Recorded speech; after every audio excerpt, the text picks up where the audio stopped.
Ezrat Hashem, cette semaine, on va lire donc Parashat Kitissa. Kitissa et Rosh Bnei Israël Lefkoudé. En Parashat Kitissa, il y a beaucoup de sujets. On commence par nous apprendre comment, lorsqu'on veut compter le peuple juif, qu'est-ce qu'on doit faire. Kitissa et Rosh Bnei Israël Lefkoudé. Qu'est-ce qu'on doit faire quand on va vouloir compter le peuple juif? On n'a pas le droit de compter le peuple juif 1, 2, 3, 4, 5, 6 comme ça. Mais on doit, si chacun amène quelque chose, on peut compter ce qu'ils ont amené, et comme ça, on va savoir le nombre. En fait, il y a une interdiction, donc, de compter le peuple juif. Et quand le peuple juif a été compté du temps de David Ameler, alors on a vu tout le monde sait ce qui s'est passé après, ça s'est mal terminé. Parce qu'on compte pas. C'est ça que, par exemple, quand on veut savoir s'il y a un minyan, alors on va dire un pasouk. On va dire Oshia et Amecha uvarech et nachalatecha urem anasama d'olam. C'est ça quand on dit le pasouk, à ce moment-là, on est quitte, on n'a pas compté, on n'a pas dit il y a 10 personnes, on a dit Oshia et Amecha uvarech et. Comme ça on dit un pasouk, surtout un pasouk qui a rapport avec la Géoula. Il y a plusieurs psukim qui contiennent 10 mots.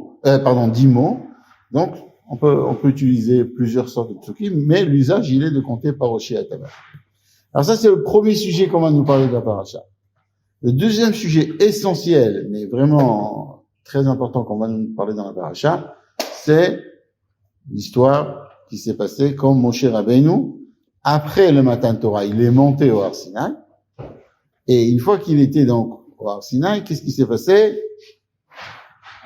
Il devait descendre le 40e jour, et il y a eu tout un calcul, comment ils ont calculé, ce qui s'est passé, c'est comme Moshe Rabbeinu n'est pas descendu, le Erev Rav, il a dit, les Erev Rav, c'est des gens qui travaillaient, donc, ils faisaient Avodah Zarah en Égypte, c'était des, si on veut, qui sont venus avec Moshe, ils ont dit, il faut faire quelque chose. Il faut faire donc il faut faire quelque chose de pas humain. Ça veut dire, ils ont compris que Moshe Rabbeinu, c'était la connexion que le peuple juif avait avec Akadosh Baruch Hu. Ça veut dire, ils ont compris que la connexion avec Akadosh Baruch Hu se passait par le biais d'un tzaddik. Ils ont compris, puisque c'est le tzaddik qui leur enseignait la Torah. C'est donc eux, que quand ils avaient une question, et qu'ils se demandaient qu'est-ce qu'Hachem voulait, ils demandaient à Moshe. Ils se sont dit, regarde, Moshe Rabbeinu, il vient pas. Si Moshe Rabbeinu, il vient pas, on doit chercher une autre connexion, une autre manière d'avoir une connexion avec Hachem. Alors, malgré qu'ils avaient entendu qu'ils n'avaient pas le droit d'avoir d'idole, ils se sont dit, ok, on n'a pas le droit d'avoir d'idole, mais il n'y a pas le choix. Regarde, Moshe Rabbeinu n'est pas là, comment on va connecter? Quand ils disent, par exemple, dans le passage qui a marqué « El Elokecha Israël », en fait, quand ils ont travaillé le veau d'or, parce qu'ils ont pris une grande quantité d'or, et ils ont mis un nom divin dedans. Et le nom divin, il a fait une sorte de magie, que c'est sorti un veau, et le veau, il disait « Anochi Hashem Elokecha », parce qu'il avait le nom divin dedans. Alors, c'est toute une histoire, comment ils ont eu ce nom divin, comment ils ont eu ça, c'est toute une histoire. Mais en tout cas, ils avaient ce nom divin, et le Vaudor, il disait, Anochi Hashem Elokecha. À ce moment-là, ils ont dit, El Elokecha Israël. Comme ça, il est marqué. Elokecha, ça veut pas dire vraiment, ils savaient qu'un veau, c'est pas le Dieu divin. C'est pas lui qui a créé le monde. Ils savaient bien, c'était pas idiot. Mais Elokecha, c'est celui qui va te diriger. C'est ce veau-là qui va, c'est celui qui va prendre la place de Moshe Rabbeinu. Et si on regarde, dans le Beit HaMikdash, ils avaient quelque chose qui peut même, ou dans le Mishkan, qui ressemble un petit peu à ça. Puisque sur le Kodesh HaKodashim, ils avaient des Kruvim. Et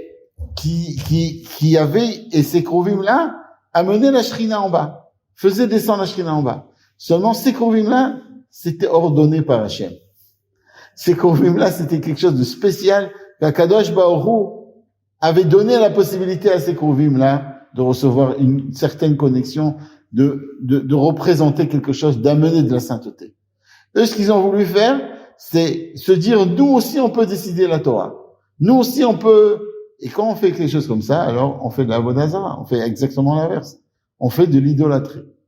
C'est très, quelqu'un, des fois, on veut faire bien, mais en faisant bien, on fait de l'idolâtrie. Et ça, c'était quelque chose de très, très grave. Et qu'est-ce qu'il fait Moshe Rabbeinu quand ça se passe?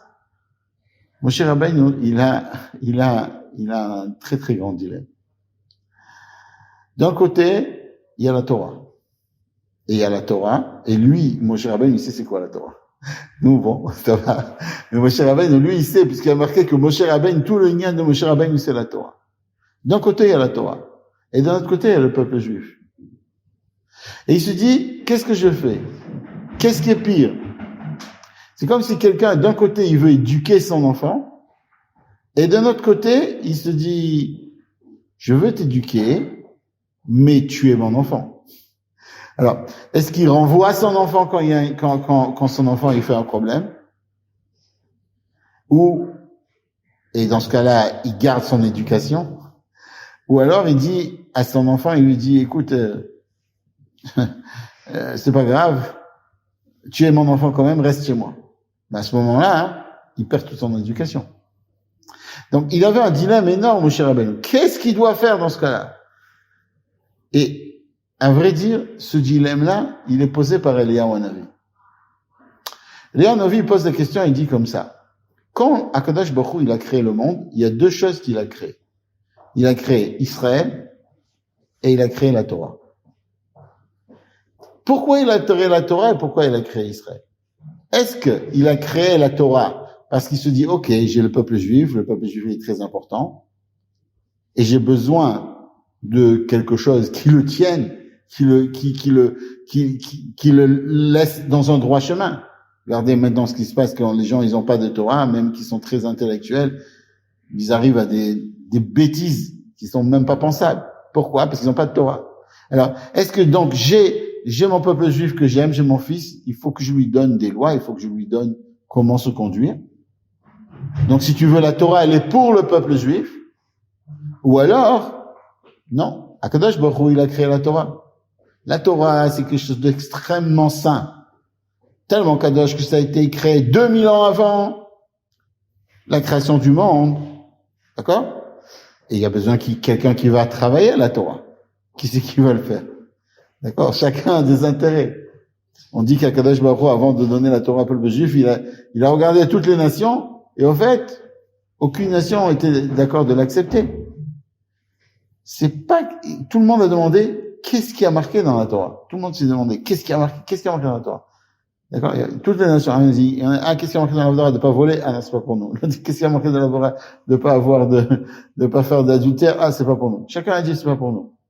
Le peuple juif, il n'a même pas posé de questions. En fait, dans le Chassidut, c'est expliqué que un juif, alors quoi, un juif, il n'a pas le droit de poser de questions, c'est sûr qu'un juif, il pose des questions. Mais un juif, il sait que si Akadosh Baruch Hu lui donne quelque chose, c'est sûr que c'est pour son bien. Les autres, quand ils viennent, qu'est-ce qui a marqué? Ils veulent savoir ce qui a marqué. Nous, on n'a pas besoin. On sait que si Hachem nous dit de faire quelque chose, c'est bien pour nous.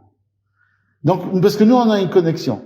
Donc, quand Akadosh Baruch Hu, il a donné la Torah, qu'est-ce qu'il a fait? Il a dit, d'accord? Il a dit, quand il a fait la Torah, il leur a dit, j'ai besoin de quelqu'un qui travaille, qui garde ma Torah, ce sera le peuple juif. Alors, qui c'est qui est pour qui? La Torah, elle est pour le peuple juif ou le peuple juif, il est pour la Torah? Et ça, c'est la question de Eliyahu Hanavi. Et Eliyahu Hanavi, il a dit, tout le monde pense que le peuple juif, il est pour la Torah. Et moi, je pense que la Torah, elle est pour le peuple juif. Et c'est pour cela que Moshe Rabbeinu, il a cassé. Il a cassé quoi? Il a cassé les premières louchot. En cassant les premières louchot, alors peut-être tout le monde pose la question, pourquoi il a besoin de casser les louchot? Pourquoi il a besoin de les casser? Il peut les garder. Il peut les mettre de côté. Si par exemple, il y a un père qui achète un très très beau vélo à son fils, d'accord? Avec, je sais pas si maintenant c'est attractif, mais avec des vitesses de tous les côtés, d'accord? Avec qui bouge un petit peu dans le terrain, tout terrain. Et son fils, il revient avec un papier comme quoi il s'est mal conduit. Qu'est-ce que le père, il fait? Il casse le vélo ou il dit, non, attends, je te le garde de côté, quand tu seras bien, je te le donne. Moshe Rabbeinu, il a cassé. Il a cassé les Luchot. Pourquoi pourquoi on dit qu'il a cassé les Luchot? Parce qu'on dit que, d'ailleurs, quand il y a un mariage, à chaque fois, on a l'habitude de casser un couvert, de casser un verre, de quelque chose comme ça. Et tout le monde crie, Mazel Tov, Mazel Tov. Pourquoi on fait ça? Pourquoi on a besoin de casser? Alors, dans le mariage, c'est expliqué que des fois, dans un couple, il y a des disputes. Des fois, il y a des petites cassures comme ça. Mais il faut savoir que la cassure, elle est pour après se réconcilier, pour après être encore mieux, pour se dire, c'est vrai, on a cassé, mais cette cassure-là va nous mener à un niveau encore plus élevé. Et ça, c'était un petit peu l'idée de Moshe. L'idée de Moshe, elle était, on va casser ces louchot, parce que ces louchot, elles sont tellement élevées, tellement hautes, que le peuple juif ne peut pas les recevoir. Alors, il faut casser pour construire. On va se servir de cette cassure pour construire quelque chose qui est mieux, pour leur donner les deuxièmes louchot, pour leur donner des louchot qui soient vraiment, qui viennent du bas. Des louchot que les juifs, ils se sont fatigués à les avoir. D'accord? Il y a eu la tchouva, etc. C'est pour ça qu'on a eu les deuxièmes louchot. Mais l'idée, elle est quoi? L'idée, elle est que le peuple juif, il vient avant tout. C'est comme si tu dis, c'est vrai que l'éducation c'est important, mais s'il n'y a pas d'enfants, il n'y a pas qui éduquer. Parce qu'il n'y a plus d'enfants. Donc même quelqu'un il a des principes avec ses enfants, mais s'il est tellement dur avec ses principes, qui c'est qui va éduquer? À la fin, Moshe Rabbeinu, il reçoit d'Akadosh Baruch Hu un Yishar Koach. Il lui dit, Yishar Koach que tu as cassé les louchot. Il lui dit, merci d'avoir cassé les louchot. Parce que, si on veut, pour Akadosh Baruch Hu, il comprend comment Moshe Rabbeinu, il aime le peuple juif. Comment Moshe Rabbeinu, il a compris le peuple juif. On dit que Moshe Rabbeinu, il adorait tellement le peuple juif, comme on a vu dans la paracha précédent, il n'y a pas le nom de Moshe Rabbeinu n'est pas mentionné parce qu'il a dit, pour le peuple juif qui venait de fauter dans le Vaudor, qu'est-ce qu'il a dit? Si tu veux enlever le peuple juif de ce monde et de faire de moi la descendance d'Abraham, Yitzhak et Yaakov, je veux pas être mentionné dans ce livre. C'était Moshe Rabbeinu, il avait un amour spécial pour le peuple juif. On dit que comment Moshe Rabbeinu il a été choisi. On dit que Moshe Rabbeinu était dans le désert et il y a une petite brebis qui est partie du troupeau. La brebis elle est partie du troupeau et Moshe Rabbeinu il a couru après la brebis. Et la brebis elle a couru et jusqu'à ce qu'elle est arrivée à un endroit où il y avait de l'eau, elle s'est mise à boire. Et Moshe Rabbeinu quand il a vu ça, il a pris la brebis sur son dos et il l'a ramené au troupeau. Et les commentaires, ils se posent la question. C'est une sikha d'ailleurs du rabbi qui dit, il y a énormément de bergers qui voient qu'il y a une brebis qui sort de tout le berger et qui l'aide, qui lui donne à boire. Quelle est la spécialité de Moshe? On dit que c'est pas seulement que Moshe Rabbeinu, il a vu que la brebis, elle est sortie du troupeau. Moshe Rabbeinu, il a écouté la brebis. Il a vu quand la brebis, elle a été boire. Il s'est pas dit, ah, celle-là, elle s'est éloignée du troupeau, c'est une mauvaise brebis. Il faut pas, non. Il a écouté, il a eu la patience de voir quelque chose et de comprendre. De se dire, ah, si elle n'est pas avec tout le monde, c'est pas parce qu'elle est méchante, c'est parce qu'elle a un problème. C'est parce qu'elle a soif, c'est parce qu'elle veut quelque chose d'autre. Et si on veut, ça c'est un peu l'idée qu'on doit apprendre de Moshe. Moshe Rabbeinu, celui qui aime le peuple juif. On lui dit, Yishar Koach sur ton amour du peuple juif. Alors, dans le jour de la semaine passée, on avait posé la question, mais Si c'est cela, pourquoi ça a l'air que c'est une punition de pas le mettre de pas le mentionner dans Parashat Tetzavé. On a dit non. Une punition, c'est quoi? Une punition, c'est quand tu es puni parce que tu as fait quelque chose de mal. Mais Moshe Rabbeinu, quand il aime le peuple juif, on peut pas considérer ça comme quelque chose de mal. Alors dans ce cas-là, pourquoi son nom n'est pas mentionné? Tout simplement parce que on dit que le nom, c'est quelque chose d'extérieur. Pourquoi un juif, il a un nom? Il n'a pas un nom pour soi-même. Quelqu'un, quand il vient, il se regarde pas devant la glace, il se dit, ah, Moshe, tu es joli. D'accord? On se regarde dans la glace, on dit, ah, ok, il y en a un petit problème, il faut enlever ici, je sais pas, qu'est-ce qu'il faut enlever, on a une petite saleté ou un petit truc. Mais personne mentionne son nom à lui-même. Si on veut, et c'est expliqué dans le Chassidut que le nom, c'est un niveau, mais c'est un niveau qui est pas élevé comme lui-même. Et dans la paracha Tetzavé, Moshe Rabbeinu, justement, il a tellement aimé le peuple juif qu'on lui a donné le zrout de pas être mentionné par son nom. Ça veut dire, oui, ça veut dire quoi? Ça veut dire qu'on parle pas du nom de Moshe Rabbeinu dans Parashat Tetzavé. On parle du etzem de Moshe Rabbeinu. On parle de l'essence de Moshe Rabbeinu. C'est pour ça qu'on lui dit Ata Tetzavé. Ata Tetzavé. Toi, tu as la possibilité de prendre de l'huile, d'accord? Qui est, comment on peut dire, c'est pas une flamme, c'est pas une mèche, c'est pas quelque chose qui est déjà travaillé. Tu prends un produit brut et tu as la possibilité de l'amener à Aaron, et Aaron, de ça, il va faire une flamme. Il va faire une très jolie bougie. Et ça, c'est Moshe Rabbeinu. C'est pour ça qu'on lui dit, Shar Koach, que tu as compris que l'essentiel, c'est le peuple juif. Les commentaires, ils disent, quel rapport avec Chet HaEgel et ce qu'on avait vu au début, qu'on doit compter le peuple juif. On avait vu que on n'a pas le droit de les compter comme ça. D'ailleurs, pourquoi on n'a pas le droit de les compter comme ça? Tout simplement parce que il y a marqué, il y en a un pasouk qui dit que le peuple juif sera tellement grand qu'il ne pourra pas être compté.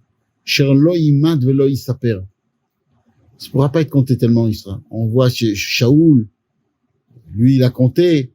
Comment il a compté? Il a compté par le biais des pierres, il a compté par le biais une autre fois, il a compté par le biais des brebis. Il avait une brebis, il a mis une brebis à côté de un de ses soldats, et comme ça, il a compté les brebis. Et pourquoi on n'a pas le droit vraiment de compter? Parce que quand on compte, alors c'est comme si on mettait chacun séparé. Donc, il a plus le zrout, si on veut. Il a plus le mérite du klal, de toute l'assemblée. Il est séparé de toute l'assemblée. Donc, c'est comme si Akadosh Baruch Hu le regardait que lui. D'accord? Et si on comprend cela, on comprend pourquoi, juste avant, le Chet HaEgel, Akadosh Baruch Hu demande à chacun d'amener une machatzita shekel. Parce que, normalement, quand on veut ramasser de l'argent, on dit celui qui ramène plus d'argent, c'est mieux, puisqu'on veut construire quelque chose, on fait une collecte. On dit pas, amener que $100, pas plus. Non, si tu veux amener $1000 ou $1 million, on sera d'accord. Mais là, quand ils ont collecté de l'argent, chacun devait amener la même chose. Parce que l'idée, elle était de réunir le peuple juif.